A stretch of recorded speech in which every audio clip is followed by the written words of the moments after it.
¿Dónde más iré, Dios? ¿Dónde más iré? Tienes palabras de vida eterna. ¿Dónde más iré, Dios? ¿Dónde más iré? Tienes palabras de vida eterna. ¿Dónde más iré, Dios? ¿Dónde más iré? Tienes palabras de vida eterna. ¿Dónde más iré, Dios? ¿Dónde más iré? Tienes palabras de vida eterna. En la carta de Judas. Judas, vamos a leer los últimos versículos, 24 y 25.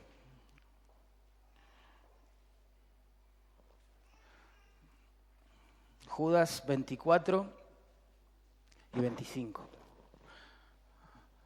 El título que le vamos a poner a este párrafo es Poderoso para guardarnos. Así, poderoso para guardarnos. Leemos. Y aquel que es poderoso para guardaros sin caída y presentaros sin mancha delante de su gloria con gran alegría, al único y sabio Dios, nuestro Salvador, sea gloria y majestad, imperio y potencia, ahora y por todos los siglos. Amén. Poderoso para guardarnos. ¿Alguna vez tuviste la experiencia de mirar una película acompañado de alguien que sabía el final? ¿Te pasó eso? ¡Oh! Tremendo, ¿no? Uno sufre, sube y baja en sus emociones según la película, se va desarrollando, y la otra persona está como en otro planeta, fría, hasta en algún punto nos mira como diciendo, tranquilo, vas a ver que todo sale bien, tranquilo. ¿Por qué esa diferencia entre una persona y la otra? Bueno, porque una conoce el final, cómo terminan las cosas, y la otra, por supuesto que no, ¿verdad? Acá vemos algo parecido. A pesar, hermanos y hermanas, de la terrible y creciente apostasía que ha inundado la iglesia en todo nuestro país, créame, los creyentes tenemos paz, porque Dios nos ha revelado cómo termina la historia, ¿sí? ¿Cómo termina la historia? Miren, la apostasía podrá dañar algunas iglesias locales, podrá confundir a algunos creyentes individuales, hasta podrá desatar una persecución quizás en contra de los redimidos. Pero lo que nos dice Judas aquí es que el mismo Dios que ha sido poderoso para salvarnos ayer es el que es poderoso también para guardarnos hoy sin caída y llevarnos a su gloria y hacerlo con gran alegría. Wow, así termina la historia, por eso estamos tranquilos. En un mundo donde parece que el impío prospera, que el falso profeta es exitoso, que la mentira es más popular que la verdad, sabemos cómo termina la historia y nos calmamos. Dios infunde paz en el corazón. De hecho, este 6º aniversario de la Iglesia Pueblo de Dios acá en San Justo prueba que esto es así, que Dios es poderoso para guardarnos. ¿No es así? Es impresionante, Él lo hace, Él guarda a sus hijos. Bueno, acá estamos frente a la doxología de esta carta. Una doxología, etimológicamente hablando, es una palabra de gloria. Es decir, que en una doxología el escritor lo que nos motiva a hacer es darle gloria a Dios por diferentes causas. Bien, en este caso puntual, Judas, noten, en versículo 25, nos anima a darle gloria a Dios porque Él es poderoso para guardarnos sin caída, verso 24, y para presentarnos en su gloria sin mancha y con gran alegría. Y así vamos a dividir nuestro estudio. El primer punto tiene que ver con eso. Dios es poderoso para preservarnos sin caída.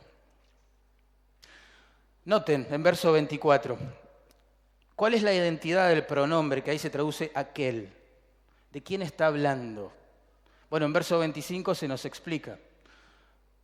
Del único y sabio Dios nuestro Salvador. Así que Judas nos anima en esta doxología a darle gloria al único y sabio Dios nuestro Salvador, insisto, por dos razones. Porque es poderoso para guardarnos sin caída y para llevarnos delante de su gloria con gran alegría. La palabra que se traduce poderoso, ahí es muy interesante, poderoso, significa totalmente capaz, es la idea, 100% capaz, diríamos nosotros. Dios es capaz, hermanos, de hacer todo lo que en su libertad soberana decide hacer. Todo. Yo no puedo hacer eso, vos tampoco, pero Dios sí, porque Él es omnipotente. El límite, entre comillas, de su omnipotencia, que parece una contradicción de conceptos, es su propia libre y soberana voluntad. ¿Sí? Digo esto porque cuando pensamos en la omnipotencia de Dios, a veces especulamos, ¿no? Y decimos, bueno, si Dios todo lo puede hacer, por ejemplo, ¿puede pecar? ¿Puede condenar al que salvó y retractarse? ¿Puede cambiar sus planes? Y la respuesta es no. Él todo lo puede, pero nunca va a hacer algo que sea contrario a su libre, santa y preciosa voluntad. Así que el límite, entre comillas, ¿sí?, de la capacidad de Dios es su libre voluntad. Dios tiene el poder de hacer todo lo que se propone hacer y algunas pistas tenemos de esto en su palabra. Dios va a hacer todo lo que ha prometido hacer en su palabra y nos lo ha dado a conocer. Así que su capacidad siempre armoniza con su santa voluntad, siempre. Nunca en el ser de Dios hay conflicto, ¿verdad? Y eso es importante saberlo. Como decía el salmista en el Salmo 135:6, todo lo que Jehová quiere, ahí está su voluntad, lo hace. Ahí está su omnipotencia. ¿Bien? Así es Dios. Ahora, ¿poderoso para qué específicamente? Según este versículo 24. Poderoso para, dice allí, guardaros sin caída. Poderoso para guardaros sin caída. Ese verbo que se traduce guardaros significa vigilados, protegidos, custodiados. Imagínense, es hermoso esto. Se usa en Hechos 28:16 para decir que Pablo era custodiado por soldados romanos. Miren. Así que el único y soberano Dios está en su puesto soberano, majestuoso, preservando, protegiendo, guardando, es el punto aquí, de potenciales caídas a sus redimidos. Ahora, ¿guardarnos de qué? ¿Qué dice el texto allí? Claro, de eventuales caídas, de eventuales caídas. La palabra ahí que se traduce, o la expresión que se traduce sin caída, significa literalmente sin tropiezo. Y metafóricamente hablando, sin tropezar es la idea, con el error. Sin caer, diríamos nosotros, en el error. Dios es poderoso para eso. Y está preservando nuestras almas para que no tropecemos con un potencial peligro que está por allí acechando a la iglesia del Cristo. Y por el contexto de toda la carta, entendemos que se trata de la apostasía. Dios es poderoso para preservar a los que ha redimido de caer en la apostasía. ¿Se entiende? Ese es el concepto. La apostasía, quizás alguien se esté preguntando, ¿qué es eso? La apostasía es el lento proceso mediante el cual las personas llegan a negar la fe que en algún tiempo profesaron. La diferencia entre un apóstata y cualquier persona que no es creyente es que en este caso la persona profesó serlo. Profesó fe, amor a Cristo, lealtad a Cristo. Con el tiempo termina negando eso. Y esa es, en pocas palabras, la definición de lo que es la apostasía. Tomando el lenguaje de la parábola del sembrador, ustedes se van a acordar, los apóstatas son personas que oyen la palabra, ¿recuerdan eso? La reciben con gozo, creen por poco tiempo, así nos lo explicó el Señor, pero luego, sea por la acción del diablo, de la persecución o del dinero o de lo que sea, se apartan.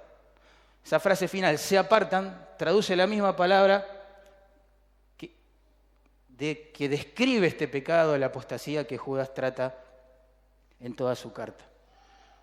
Calvino, en su comentario respecto a la parábola del sembrador, dice: la fe falsa es de corta duración. Ahí el Señor dijo: creen por un poco de tiempo. Interesante. La fe falsa es de corta duración. La fe que viene de Dios es invencible. Ese es el punto. ¿Sabes por qué nos mantenemos creyendo? Porque Dios es poderoso para guardarnos sin caída. Tremendo eso. Nos dio la fe para salvarnos y preserva esa fe para que no caigamos en la apostasía. Lleguemos a negar a nuestro Señor y, como si esto fuera posible, volver a perdernos en nuestros pecados y ser condenados eternamente al infierno. Eso es imposible. ¿Por qué? Porque Dios es poderoso para preservarnos sin caída. Tremendo. Dios es poderoso para guardar a sus hijos, hermanos, a fin de que no nieguen la fe y no sean condenados otra vez por causa de sus pecados en el infierno. El Señor nos enseñó eso, que la mano omnipotente del Padre junto con la mano omnipotente del Hijo están preservando de este tipo de caída a los creyentes. Se los voy a leer. Juan 10:27 dice: mis ovejas, dijo el Señor, oyen mi voz, y yo las conozco y ellas me siguen. Y yo les doy vida eterna y no perecerán jamás, ni nadie las arrebatará de mi mano, dijo el Señor. Mi Padre que me las dio, mayor es que todos, y nadie las podrá arrebatar de las manos de mi Padre. Esa palabra guardaros, que estaba en Judas allí, 1:24, guardaros, se usa también en Juan 17, versos 11 y 12. ¿Se acuerdan cuando el Padre, antes de pasar por la cruz, ora al Padre por sus discípulos? Y dice esto: Padre Santo, a los que me has dado, esos son los creyentes, guárdalos en tu nombre. Esa es la misma palabra. Guárdalos en tu nombre, para que sean uno, así como nosotros. Fíjate, así como es tan imposible que la comunión eterna de la Trinidad se corte, de la misma manera el Señor pide que suceda en nuestra relación con Él. Tremendo eso. Para que sean uno como nosotros. Cuando estaba con ellos en el mundo, yo los guardaba, segunda vez, en tu nombre. A los que me diste, tercera vez, los guardé, y ninguno de ellos se perdió, salvo el hijo de perdición, una referencia a Judas, para que se cumpliesen las Escrituras. ¿Ven? Ese es el ministerio guardador, omnipotente, del cual Judas nos está hablando. Dios es poderoso para guardarnos sin caída. ¡Wow! Qué lindo, ¿no? Qué lindo. Ahora vos decís, para. Esto es precioso, pero yo sigo pecando. Yo lucho con mi pecado. Bueno, yo quiero decirte, yo también. Y todo creyente está envuelto en esta lucha. Y esta lucha va a durar hasta el día que estemos en la presencia del Señor. Después vamos a hablar de eso.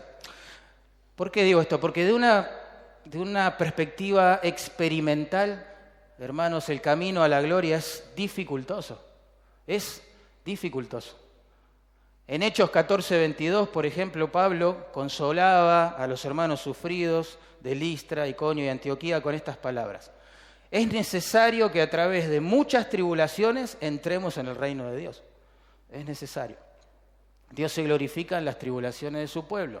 El carácter de Cristo es formado en nosotros a través de las tribulaciones. Bueno, es necesario que esto sea así. Contrario, paréntesis, ¿no?, al evangelio de la prosperidad que hoy se predica, al evangelio antropocéntrico, terapéutico, enfocado en las necesidades temporales y autopercibidas de los hombres, Dios dice: es necesario que a través de muchas tribulaciones entremos al reino de Dios. Piensen en los testigos de la fe, no héroes, testigos de la fe de Hebreos 11, 36, 38, que experimentaron vituperios y azotes, dice la palabra de Dios. Y además de esto, prisiones y cárceles. Fueron apedreados, aserrados, puestos a prueba, muertos a filo de espada. Anduvieron de acá para allá cubiertos de pieles de ovejas y de cabras. Pobres, angustiados, maltratados, de los cuales el mundo no era digno. Tremenda esa frase. Errando por los desiertos, por los montes, por las cuevas y por las cavernas de la tierra. Dios es poderoso para guardarnos sin caída, pero el camino a la gloria es dificultoso. Tenemos que asumirlo. A las aflicciones que por sí trae, ¿sí?, el Evangelio a la vida de los creyentes, hay que sumarle la oposición satánica que todos experimentamos. No sé, en 1 Tesalonicenses 2:18, a manera de ejemplo, digo que Pablo le dijo a la iglesia que quiso ir a verles una y otra vez, pero Satanás se lo había estorbado, ¿recuerdan? En Efesios capítulo 6, verso 10 al 17, recordarán ese pasaje, se nos asegura que nuestra batalla, hermanos, en realidad no es contra sangre y carne, sino contra huestes espirituales de maldad. Y ahí estamos todos metidos. Sos redimido, estás en medio de una guerra espiritual, es una realidad. La causa es el Evangelio, ¿sí? El camino a la gloria es dificultoso. Dios es poderoso para guardarnos sin caída, pero hasta que lleguemos a la gloria hay muchas dificultades, seguramente. Porque hay pruebas, persecución, porque hay oposición satánica, y a eso hay que agregarle encima la lucha, insisto, contra nuestro propio pecado. Lucha cotidiana, real, tremenda que todos enfrentamos día a día. Y al respecto de esta lucha, Pedro escribió: amados, yo os ruego como extranjeros y peregrinos que os abstengáis de los deseos carnales que batallan contra el alma. El tiempo de los verbos hablan de que esto es una realidad constante. Estos deseos batallan contra el alma del creyente y lo seguirán haciendo. Esa es la idea. Hasta que estemos, por supuesto, en gloria. Así que desde una perspectiva experimental, el camino a la gloria es dificultoso. Pero desde la perspectiva teológica que estamos abordando aquí hoy, el camino a la gloria es deleitoso, es precioso. ¿Por qué? Porque Él es poderoso para guardarnos sin caída, ¿entienden? Yo creo que John Bunyan, cuando escribió el libro El progreso del peregrino, que si no lo leíste te animo a hacerlo, captó lo que Judas está diciendo acá. El camino a Sion está plagado de dificultades, pero finalmente llegó, porque Dios ha sido poderoso para guardarlo. Horas antes de enfrentar la cruz, el Señor oró al Padre estas palabras. Miren qué lindo: Padre, aquellos que me has dado, los creyentes, aquellos que me has dado, quiero que donde yo estoy, también ellos estén conmigo. ¿Para qué? Para que vean mi gloria que me has dado. Juan 17, 24. En Romanos 8, 38 al 39, ustedes saben que hay certeza. Dice: por lo cual estoy seguro de que ni la muerte, ni la vida, ni ángeles, ni principados, ni potestades, ni lo presente, ni lo porvenir, ni lo alto, ni lo profundo, ni ninguna otra cosa creada nos podrá separar del amor de Dios, que es en Cristo Jesús. Dios es poderoso, ¿entienden?, para guardarnos sin caer en la apostasía. Dios va a preservar esa fe que nos dio cuando nos salvó. Gracias, hermano. Muchas gracias. Dios lo hace. Miren, si hubo alguien propenso a pecar, digamos, y que la Biblia no ha ocultado, ¿no?, esta realidad en su vida, es el apóstol Pedro, ¿no es así? Pedro hablaba y metía la pata, como se dice vulgarmente, ¿no? Es como la almeja, se enterra con la lengua. Cada vez que hablaba, hacía agua. Negó a Cristo 3 veces. Dijo no conocer a los discípulos. Maldijo cuando fue confrontado por esa mujer que dijo: vos sos uno de ellos. Pero años después de que él se arrepintió, ¿se acuerdan? Lloró amargamente, volvió al Señor, el Señor le restauró. Escribió esto en su primer carta, mire qué lindo. Bendito el Dios y Padre de nuestro Señor Jesucristo, que según su grande misericordia nos hizo renacer para una esperanza viva, reservada en los cielos para vosotros, y acá viene nuestra palabra, que sois guardados por el poder de Dios mediante la fe.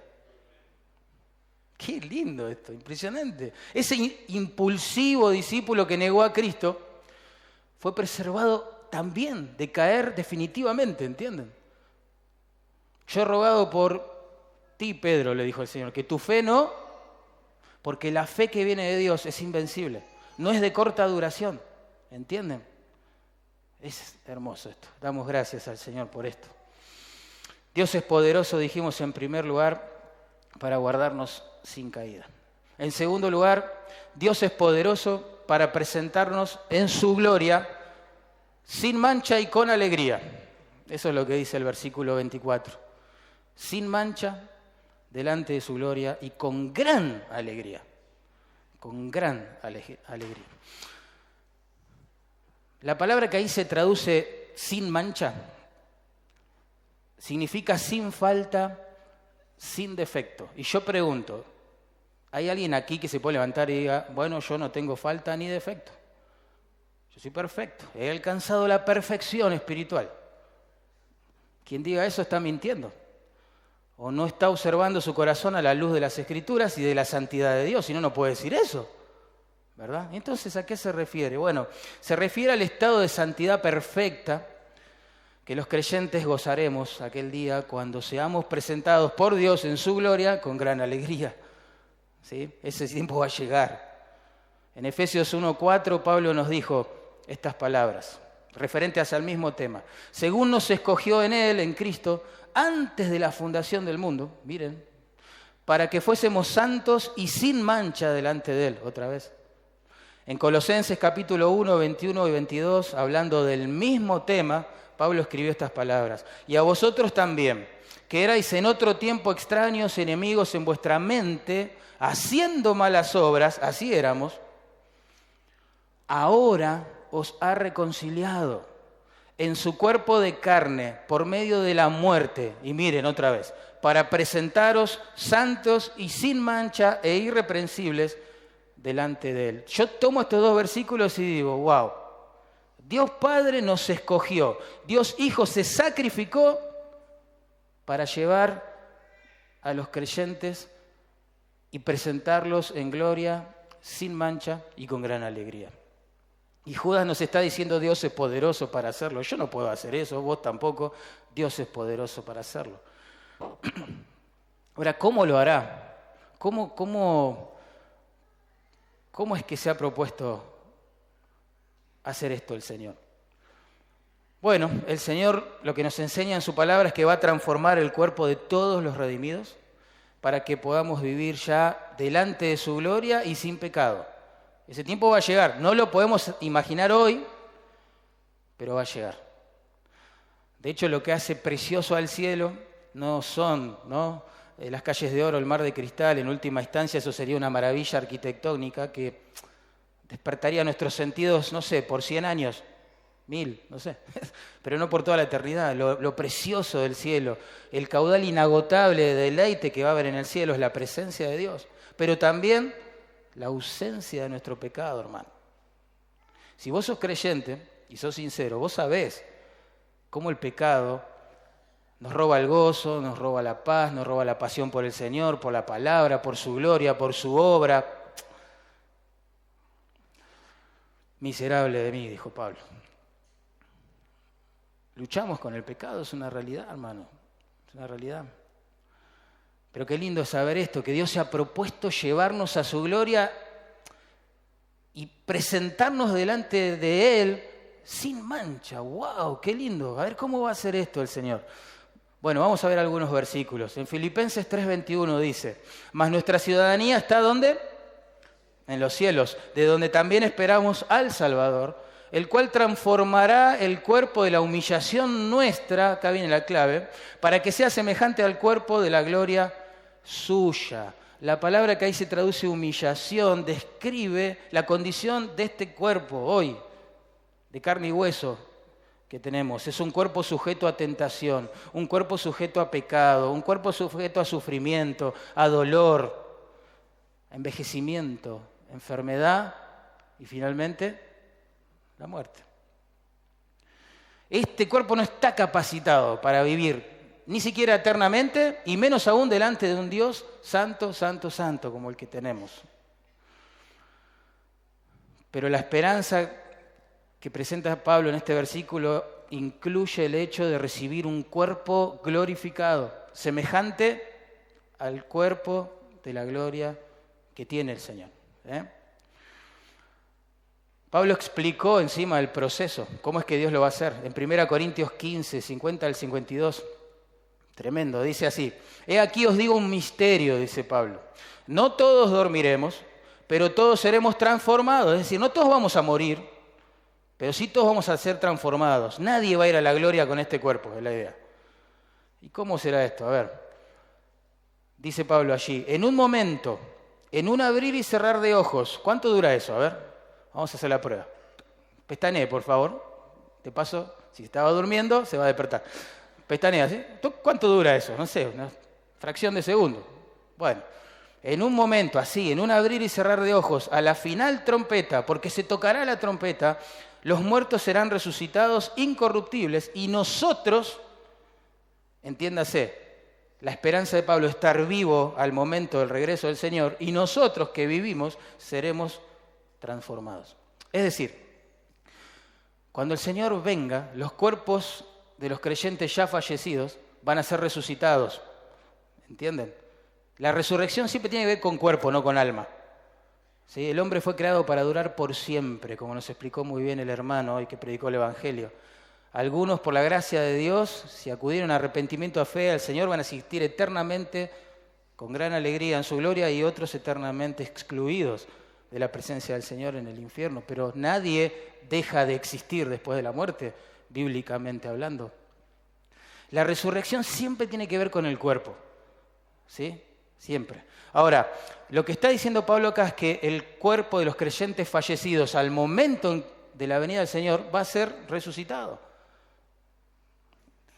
Claro, ese cuerpo envejeció, murió, se está descomponiendo, no tiene ninguna utilidad, no está preparado para estar en la gloria ni para vivir eternamente, necesita ser transformado.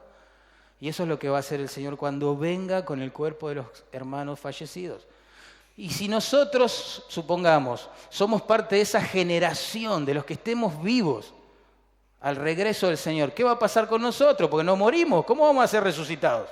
Bueno, Pablo dice, en ese caso, el cuerpo de los creyentes va a ser transformado. Claro, vos me decís, ¿y cómo lo va a hacer? Y bueno, no sé, es Dios, ¿recuerdan? Esa mano omnipotente solo tiene un límite, su libre, soberana voluntad. Él lo va a hacer. En fracciones de segundos, los que estén muertos recibirán cuerpos incorruptibles, es decir, que no mueren, no pecan, hermoso. Y los que estemos vivos, esperemos, quizás nosotros, experimentaremos la transformación de este cuerpo de carne de muerte. Es más, en 1 Corintios 15, versículos 42 al 44, Pablo compara la muerte del creyente como la siembra del cuerpo en el terreno y la resurrección del creyente como la cosecha de un cuerpo nuevo. Es muy lindo, dice, se siembra este cuerpo, es la idea, se siembra en corrupción, es decir, este cuerpo va a morir en ese estado de humillación, de corrupción. Cuerpo que peca, que es susceptible a la tentación, que enferma, envejece y finalmente muere. Ese es el cuerpo que sembramos. Pero, dice el texto, resucitará en incorrupción. Ya fue transformado, ¿entienden? Ese es el punto. Ya no habrá más llanto, ni dolor, porque las primeras cosas habrán pasado, ¿verdad? Pablo dice allí también, se siembra en deshonra, es decir, muere este cuerpo que está sujeto a vergüenza por causa del pecado, del dolor, pero resucitará en gloria, dice. Y hoy leímos en Judas, ¿se acuerdan? Que Dios es poderoso para guardarnos sin caída, en primer lugar. En segundo lugar, para llevarnos a su gloria con gran alegría, sin mancha y con gran alegría. Pero hasta entonces, todo esto es impactante, hermoso, Pero hasta entonces, el nuevo hombre creado según Dios, esta nueva naturaleza que Él nos dio, que solamente se deleita en Él, está dentro de este cuerpo, sujeto a pecado, tentación, enfermedad, envejecimiento y muerte. A este cuerpo en Romanos 7:24 Pablo lo llama cuerpo de muerte. Pero cuando vuelva la tan ansiada redención final de nuestros cuerpos mortales y caídos, bueno, las cosas van a cambiar. Por eso en Romanos 8:23 Pablo dice que los creyentes gemimos dentro de nosotros, esperando la adopción, la redención final, es la idea, de nuestros cuerpos. El nuevo cuerpo, hermanos, que recibiremos por transformación o resurrección, nos capacita para poder vivir eternamente con Dios. Esa es la esperanza. Apocalipsis 21:3 dice que eso es lo que le da sentido al cielo. He aquí el tabernáculo de Dios con los hombres, y Él morará con ellos. Eso es lo que le da un sentido de asombro, de indignidad y de adoración al cielo. Él morará con ellos, dice. Y ellos serán su pueblo.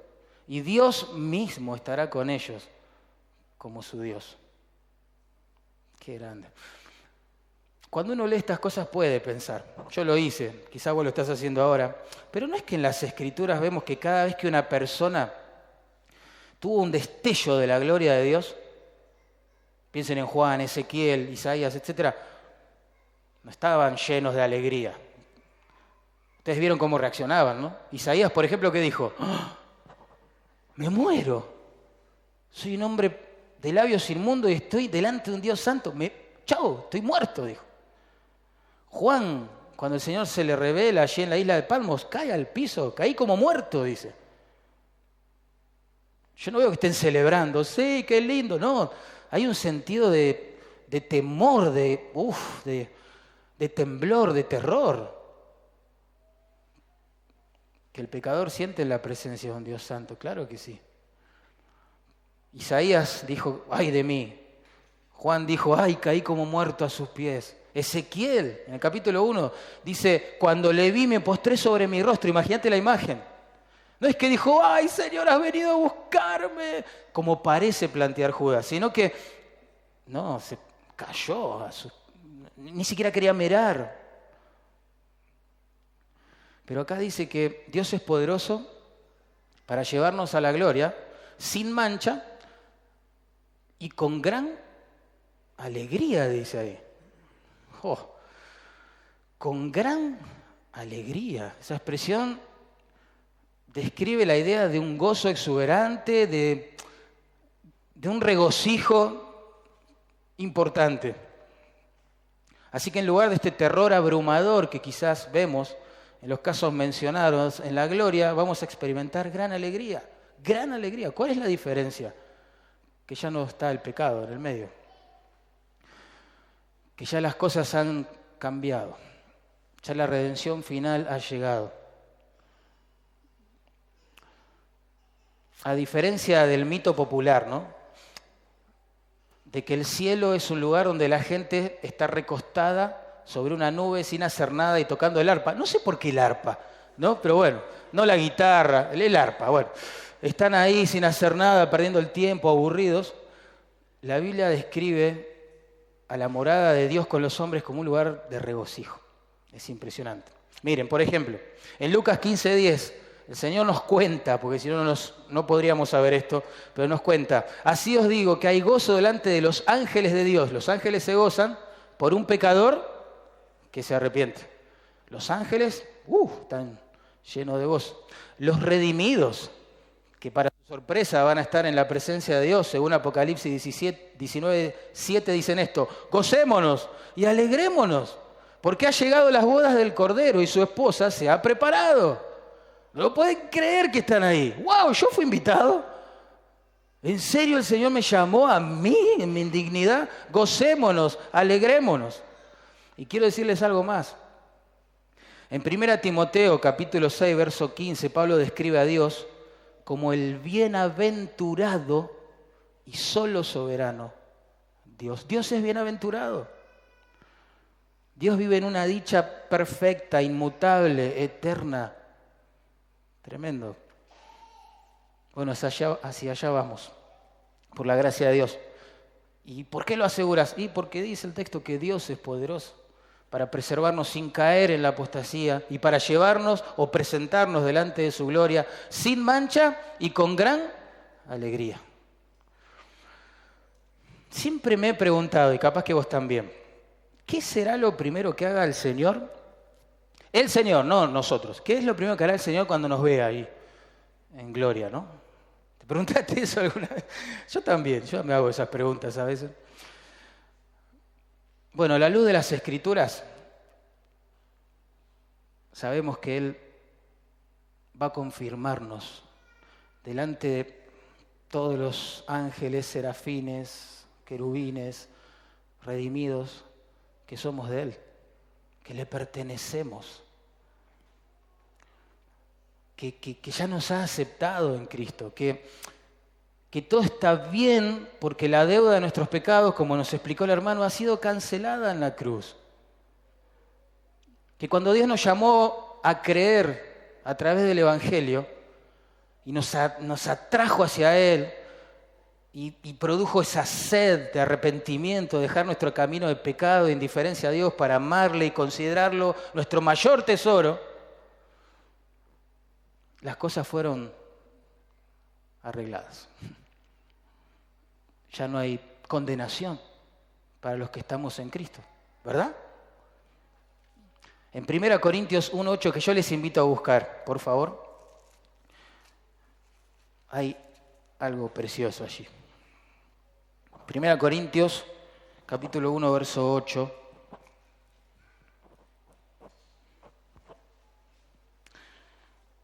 Pablo da gracias a Dios, muchas gracias a Dios, por la gracia que le había dado a estos hermanos de Corinto. Vos decís, ¿qué? ¿A la iglesia de Corinto? Sí, la iglesia de Corinto. Sí, Dios había derramado su gracia salvífica sobre ellos. Dios les había dado dones para que les sirvan. Verso 7 dice, de tal manera que nada os falta en ningún don, esperando, y acá viene nuestro punto, la manifestación de nuestro Señor Jesucristo, es decir, su venida, el cual también, otra vez el pronombre apunta al Señor Jesucristo, el cual también nos confirmará hasta el fin. ¿Para qué? Para que seáis irreprensibles, como nos dijo Judas, en el día de nuestro Señor Jesucristo. Imagínate este cuadro. Llegamos al cielo con un sentido, digo yo, de indignidad mezclado con terror, temor, adoración. Debe ser algo tremendo. Y esperamos que alguien diga algo. Se hace silencio en la sala. ¿Quién va a romper el silencio? Imagínate, viene Satanás y nos acusa y dice, ¿qué hace este acá, Dios? Vos sabés quién es Él. Él ha luchado con su pecado toda su vida, Dios. ¿Qué hace acá? En este lugar santo, en la presencia de un Dios santo. Y acá viene el valor de lo que acabamos de leer. El Señor nos va a confirmar hasta el fin, dice. Hasta la última acusación en nuestra contra que te haga soportar en gloria, el Señor nos va a confirmar y va a decir, son míos. Yo morí por ellos. Yo les di mi justicia. Son inimputables por la gracia de Dios. Imagínate, llega Merino al cielo, yo soy Merino. Llega Sergio, Pastor Sergio al cielo. Isaías, el presbítero gobernante. Llega Carlos, el hermano Carlos, al cielo. Bueno, llegamos al cielo. Y los ángeles preguntan, ¿qué hacen acá? Dios. ¿Cuál va a ser la respuesta? El Señor nos va a confirmar hasta el fin. A mí lo que me impacta esto, ¿saben qué es? Que debería avergonzarse en ese momento de nosotros y decir, tienen razón, fuera de mi presencia. Pero no, eso es una imposibilidad, porque ya hemos sido revestidos con la gracia y la justicia del Señor. Y no hay justicia más alta, perfecta y grande que la de Dios para poder estar en su presencia. Y eso es lo que se nos fue dado cuando creímos. Y vos decís, pero ¿para quién nos garantiza que esto va a ser así? Me encanta esto, pero ¿será así? ¿Será así? Verso 9. Fiel es Dios, dice allí, por el cual fuiste llamados a la comunión con su Hijo Jesucristo, nuestro Señor. Ya está, fiel es Dios. Hoy dijimos que Él es capaz de hacer todo lo que se propone hacer. Bueno, confiamos en su fidelidad. Fiel es Dios. Yo no soy fiel, fiel es Dios. Confiamos en el carácter fiel de Dios y no en nuestra conducta que suele ser fluctuante. Confiamos en su fidelidad, en su palabra, en sus promesas, en la tumba vacía de Cristo Jesús. Vos decís, como que uno no se termina de convencer, tanta gracia, decís, pero yo sigo luchando con mi pecado, es más, esta semana he caído en tentación, aún noto orgullo en mí. Fiel es Dios, diría Pablo. Sí, bueno, pero todavía lucho por negarme a mí mismo. Estoy llevando una vida autocentrada, me cuesta morir a mí mismo y servir a otros. Sí, pero fiel es Dios. Fiel es Dios. Me cuesta orar, me cuesta. Lucho, es una guerra. Fiel es Dios. Me cuesta meditar en las Escrituras. Esta semana fue tremenda. De 5 días, realmente puedo decir que disfruté las Escrituras 3. Sí, entiendo. De verdad. Porque nos pasa a todos, pero fiel es Dios. ¿Cómo termina todo esto? Noten el verso 25. De Judas, perdón, volvemos a Judas. Si estaban en Corintios.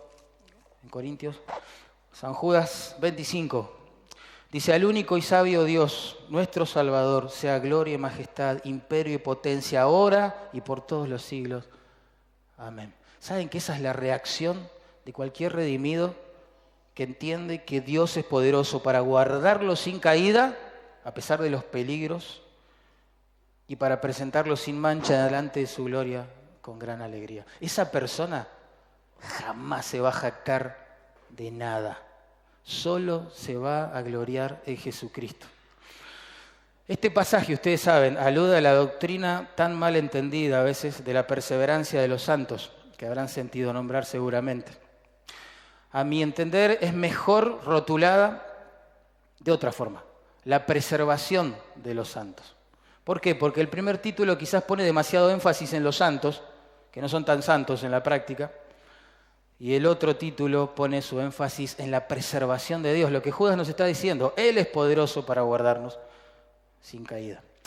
En realidad ambas cosas son ciertas, porque si nosotros perseveramos en la fe todavía, es porque Él está preservando esa fe, ¿verdad? Ahora, somos salvos porque Dios quiso que lo fuéramos. ¿Es así? Y permanecemos salvados porque Él es poderoso para guardarnos. ¿Sí? ¿Cuál sería la reacción entonces? Exacto.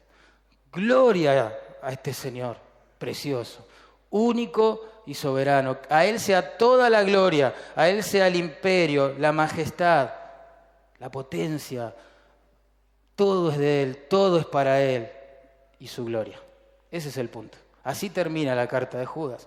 Porque la doctrina de la preservación de los santos le da toda la gloria a Dios de nuestra salvación. Toda la gloria a Dios. Se la roba al ser humano que cree haber participado en algo en este proceso. Ustedes saben que en el proceso de salvación, con lo único que participamos es con nuestro pecado. Por eso los santos le dan la gloria a Dios. No se jactan de nada, de nada. Miren, en Apocalipsis 19:1 vemos a los redimidos justamente gloriándose en Dios y no en ellos, y en sus méritos, en sus obras, en sus ministerios, en sus diplomas teológicos. Nada que ver. Miren lo que dicen. Oí una gran voz de una gran multitud, son muchos, qué lindo, en el cielo que decía, aleluya, la salvación y la gloria y el poder pertenecen a nuestro Dios. No se jactan de nada. De nada. Están contentos con el Señor. Y dicen, gracias, Señor. Todo esto es tuyo. Y pregunto, ¿no es ese el propósito de la salvación? Efesios 2:8-9 dice, por gracia sois salvos, ¿se acuerdan? Por medio de la fe. Y esto no es de vosotros, ni la fe ni la salvación es nuestra. Es un don de Dios, no por obras. ¿Para qué?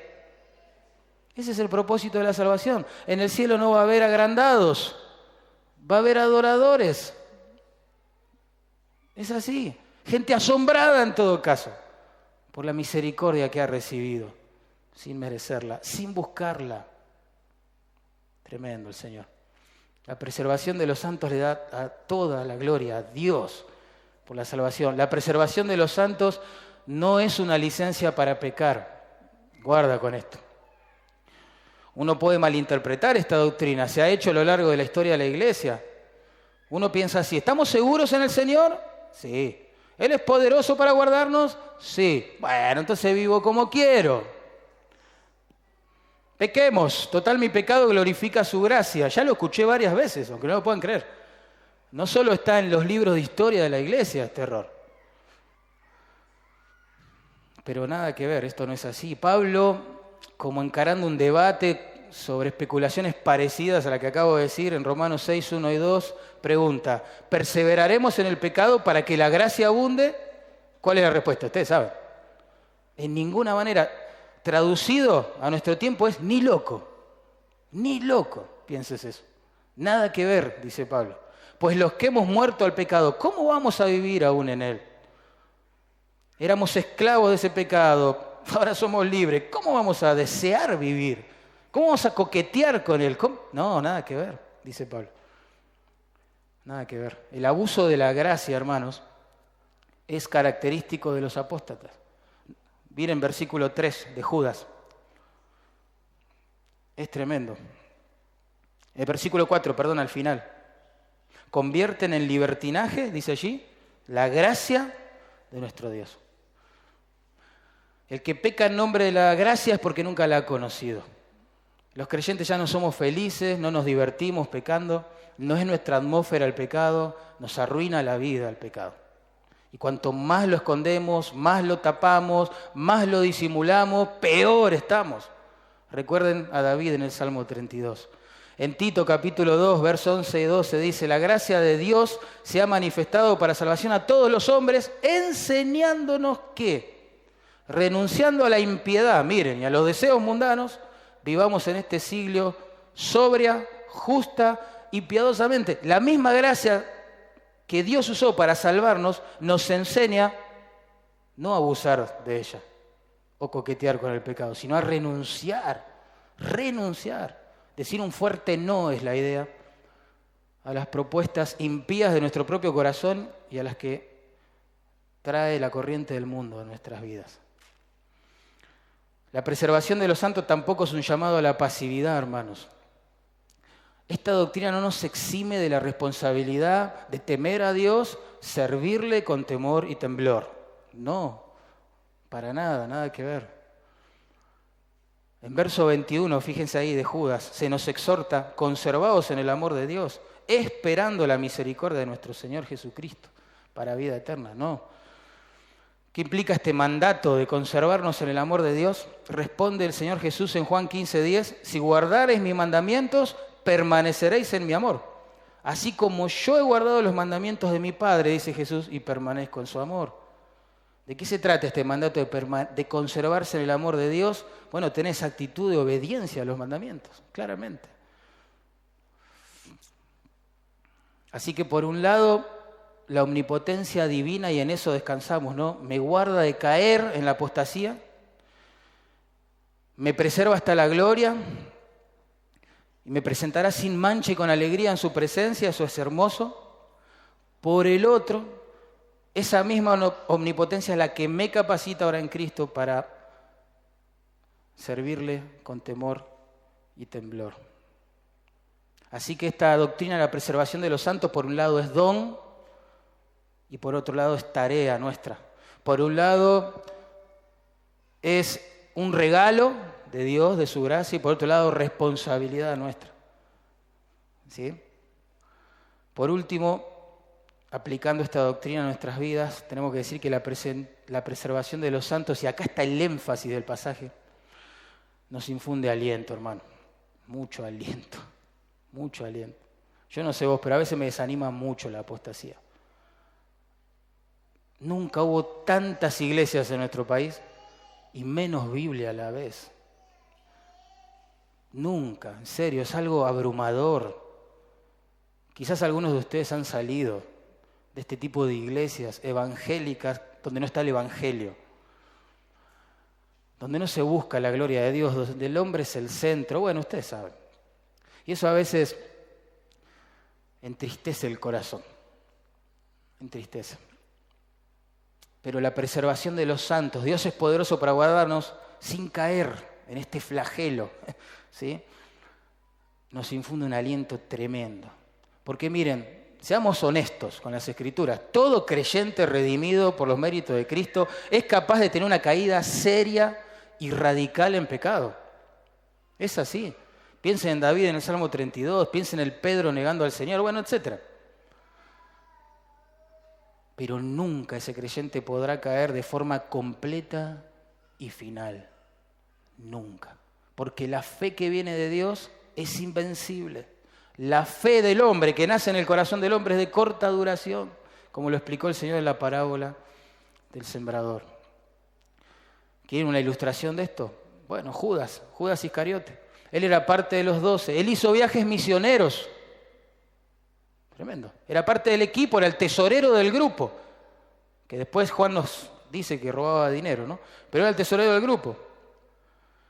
Traiciona al Señor por 30 piezas de plata y fue y se ahorcó. No es que volvió al Señor arrepentido por su pecado, a implorar misericordia, gracia, a hacer de Cristo su mayor tesoro. No, fue y se ahorcó. En cambio, Pedro también era de los 12, también hizo viajes misioneros con el Señor, hasta aparentemente era el líder del resto, bajo Jesús. Negó al Señor 3 veces. Y yo pregunto, ¿qué es más grave? ¿Vender al Señor por 30 piezas de plata o negarlo 3 veces? ¿Qué es más grave? Es difícil, ¿no? Las dos cosas fueron tremendas, tremendas. Tremendo pecado, claramente. Pero a diferencia de Judas, Pedro no fue y se ahorcó. No se alejó para siempre de aquel a quien había negado. Lloró amargamente por su pecado y volvió al Señor de todo corazón y murió crucificado boca abajo predicando el evangelio de ese Señor. ¿Por qué la diferencia? Porque Dios es poderoso para preservar sin caída y presentar en su gloria, sin mancha y con gran alegría, a todos los que ha redimido, ¿entienden? Si es del Señor la persona y ha caído en pecado, va a volver al Señor. No va a poder vivir sin el Señor. ¿Y saben qué es lo más lindo de esto? Que Jesús predijo lo que iba a pasar con Pedro antes de que sucediera. Pedro le acababa de decir, yo voy a dar mi vida por ti, estos te van a negar, yo no, yo estoy dispuesto a morir, a ir a la cárcel.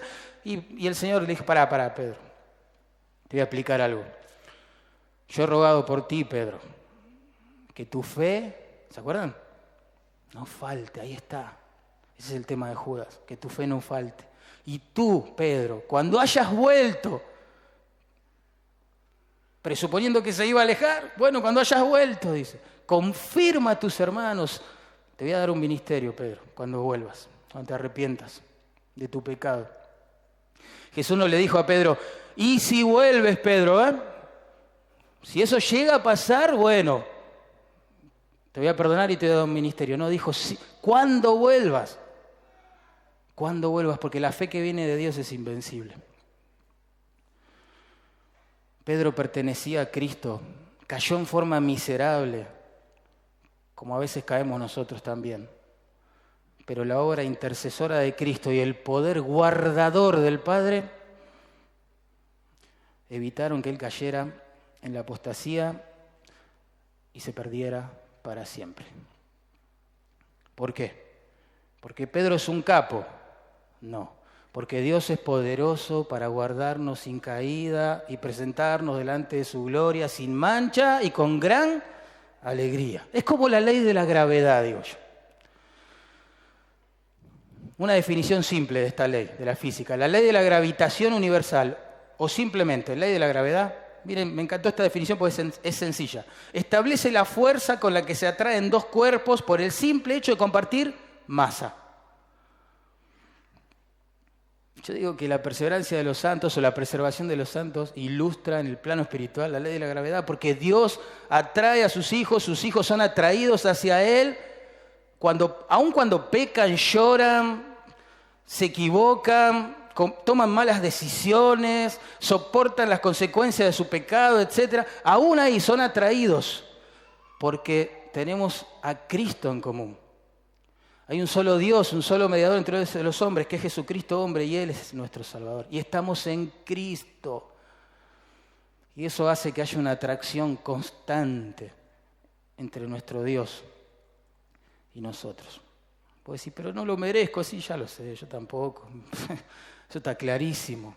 ¿Quiénes somos? ¿No somos mejores que el vecino, hermano? Todas estas cosas no están escritas en la Biblia para que nos jactemos. Digamos, sí, claro, Dios vio algo bueno en mí, por eso estoy acá, por eso me usa, por eso soy un capo. No. Terminamos postrados como terminó Judas. Al único y sabio Dios, nuestro Salvador, sea gloria y majestad, imperio y potencia, ahora y por todos los siglos. Amén. Pastor, ¿quiere venir y orar?